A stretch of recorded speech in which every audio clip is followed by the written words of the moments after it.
Kalian pasti pernah mendengar berita-berita bencana di Indonesia, atau mendengar berita tentang demonstrasi yang terjadi di Jakarta. Dalam hati kalian akan berpikir, mengapa atau bagaimana semuanya bisa terjadi. Semua hal tentu tidak serta-merta muncul secara tiba-tiba. Ada akibat, pasti ada sebab yang mengawalinya. Teks eksplanasi datang untuk menjawab pertanyaan-pertanyaan tersebut. Mari kita pelajari lebih lanjut.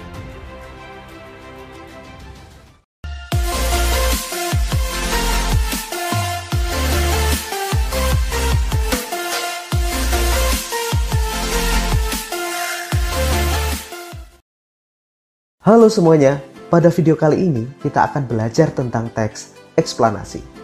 Apa yang akan kita pelajari? Kita akan belajar tentang definisi, ciri-ciri, struktur, dan contoh teks eksplanasi. Pertama, definisi teks eksplanasi. Apakah teks eksplanasi itu? Kata eksplanasi berasal dari kata explain dalam bahasa Inggris, yang berarti menjelaskan. Secara sederhana, kita dapat mendefinisikan teks eksplanasi sebagai sebuah teks yang menjelaskan proses ataupun sebab terjadinya fenomena. Fenomena yang dimaksud dapat berupa fenomena alam, sosial, ekonomi, budaya, politik, hukum, dan lain-lain.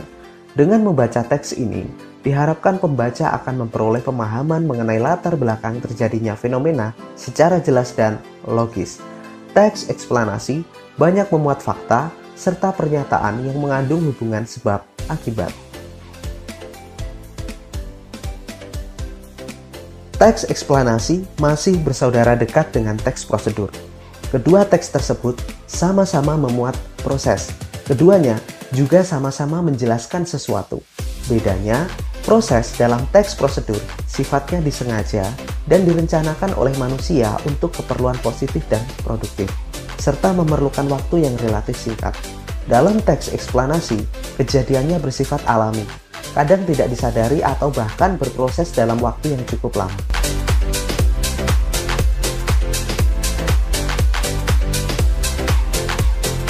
Dalam setiap peristiwa atau fenomena, selalu ada dua atau lebih aspek yang saling berhubungan, saling memengaruhi atau menunjukkan hubungan kausalitas atau sebab akibat. Hubungan-hubungan antar aspek inilah yang penting untuk dijelaskan dalam teks eksplanasi. Sebagai contoh, saat kita berolahraga, kita akan mengeluarkan banyak cairan dalam tubuh. Kehilangan banyak cairan akan membuat tubuh merasa dehidrasi. Akibatnya, kita akan merasa haus dan membutuhkan air untuk minum. 2. Ciri-ciri teks eksplanasi. Berikut ciri-ciri atau karakteristik teks eksplanasi yang dapat memudahkan kita untuk membedakannya dengan jenis teks yang lain. Pertama, ada dua pertanyaan besar yang harus dijawab dalam teks ini, yaitu mengapa dan bagaimana. Kedua, ilmiah. Fenomena yang dijelaskan dalam teks eksplanasi berdasarkan konteks ilmiah, yaitu berupa fakta, realita, teori, dan penelitian. Ketiga, logis. Penjelasan fenomena dalam teks eksplanasi bersifat logis dan teoritis. Artinya penjelasan masuk akal atau sesuai dengan teori yang ada. Keempat, objektif. Penjelasan yang diberikan dalam teks eksplanasi dapat disertai oleh argumen. Tetapi argumen tersebut harus bersifat netral dan hanya berfungsi sebagai penjelas, sehingga dapat dijadikan sebagai rujukan yang valid. 3. Struktur teks eksplanasi.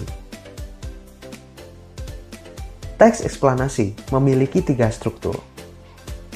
Pertama, pernyataan umum.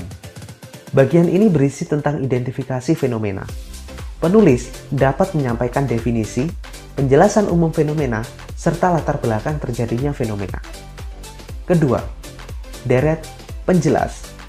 Bagian ini berisi tentang proses atau sebab akibat terjadinya fenomena. Penjelasan yang diberikan dapat berupa kronologi maupun sebab-sebab dan akibat yang ditimbulkan dari fenomena tersebut. Ketiga, interpretasi. Interpretasi dapat dimaknai sebagai tafsiran. Pada bagian ini, penulis dapat menyampaikan saran maupun memberikan komentar terkait konsekuensi yang didapatkan dari sebuah fenomena. 4. Contoh teks eksplanasi.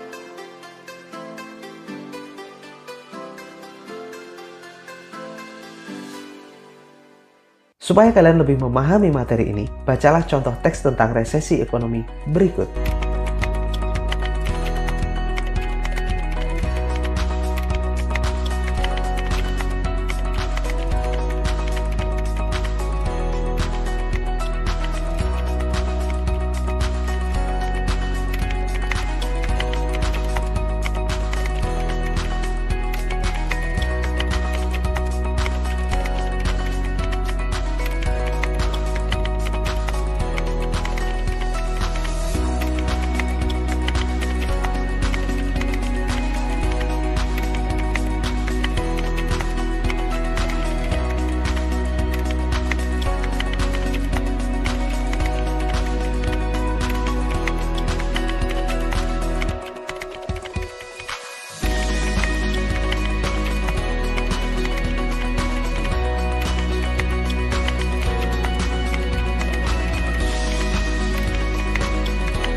Jika kalian perhatikan, paragraf pertama merupakan bagian pernyataan umum.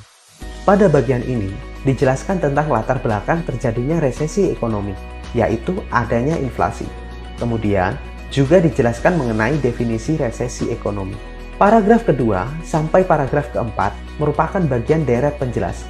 Pada bagian ini, dijelaskan mengenai tanda-tanda resesi ekonomi dan dampak dari resesi ekonomi yang diawali dengan adanya kebangkrutan ekonomi.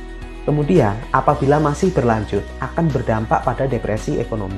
Paragraf terakhir merupakan bagian interpretasi. Pada bagian ini, dijelaskan tentang upaya yang perlu dilakukan oleh pemerintah jika terjadi resesi ekonomi. Kalau kita perhatikan, teks tersebut menjelaskan dua pertanyaan besar, yaitu mengapa dan bagaimana. Pertama, mengapa terjadi resesi ekonomi? Resesi ekonomi terjadi karena adanya penurunan nilai pertumbuhan ekonomi real menjadi negatif sepanjang sepertiga tahun berturut-turut. Kedua, bagaimana tanda-tanda terjadi resesi ekonomi? Tanda-tanda awal terjadinya resesi ekonomi dapat tercermin dalam beberapa kriteria sebagai berikut. Pertama, indeks bursa efek turun terus-menerus. Kedua, banyak barang dan kredit yang ditawarkan. Ketiga, banyak pemutusan hubungan kerja. Dan keempat, banyak tempat usaha mengalami penutupan atau gulung tikar. Teks tersebut juga dapat menjelaskan sebab dan akibat dari resesi ekonomi. Yang pertama, topiknya adalah resesi ekonomi. Penyebabnya, penurunan nilai pertumbuhan ekonomi real menjadi negatif sepanjang sepertiga tahun berturut-turut. Akibatnya adalah kebangkrutan ekonomi yang berujung pada depresi ekonomi. Terima kasih sudah menyimak materi yang saya berikan pada video ini. Sebelum meninggalkan video ini, jangan lupa klik tombol subscribe.